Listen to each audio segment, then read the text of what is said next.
Good afternoon. I'm Reverend Dan Schatz. I'm minister of the Unitarian congregation of Westchester, which is just down High Street from here.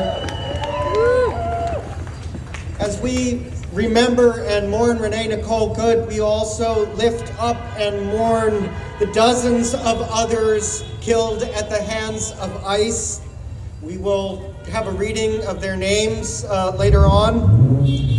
And we lift up our neighbors living in fear. We lift up children traumatized and separated from their parents, communities torn apart by the brutality of the new American secret police. Yes. Now, I come from a faith centered in love that teaches justice, freedom, and compassion, that teaches every human being is inherently worthy, and I believe that to my core. Renee Good held her values to her core. And on Friday, her wife Becca talked about what Renee believed in. She said, "We honor her memory by living her values, rejecting hate and choosing compassion, turning away from fear and pursuing peace, refusing division and knowing we must come together to build a world where we all come home safe to the people we love." Yes. Yeah. What is happening right now in our country is not just a political crisis, it is a moral crisis. Yeah. We are not living up to our values as a nation. We are in a moral crisis when hordes of masked agents with guns show up at a school while children are present, abduct staff, and tear gas students. That's what was going on in Minneapolis last Wednesday. That's why the neighborhood had come together to witness and to protest.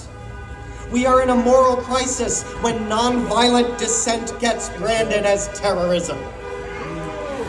While murder and kidnapping have somehow become law enforcement, we are in a moral crisis when those in power respond to the murder of a civilian by slandering her character and lying about her death. We are in a moral crisis when bullying becomes public policy. We are in a moral crisis when human dignity gives way to the raw exercise of power for the sake of ego. And because we are in a moral crisis, ours will be a moral response. Renee Good's wife asked us to honor her memory by living her values, and that is exactly what we will do.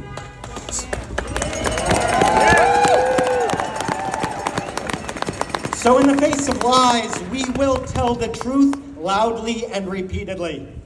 When they try to silence us, our voices will ring more boldly than ever with fierce and loving compassion. When they try to degrade some of us because of our differences, we will reach out to protect each other. When they try to frighten us, we will come together as we have today in the power of community. Yes. And when they try to goad us to become like them, to leave behind what we believe in, to treat those we disagree with as beneath humanity, we will have none of it. We will never give them that victory. We will never give in to the poison of hatred. Instead, we will turn to love, turn to compassion, turn to one another and to freedom and to justice and to all that we hold dear. We will never become what we abhor. Never. Never. Never. This morning I said these words to my congregation, and I give them to you now. Remember that who you are and how you choose to be in this world matters far more than you know. Remember that your ideals mean something. Let them lead you. Remember that you have power, and that your power is greater when it is exercised in love.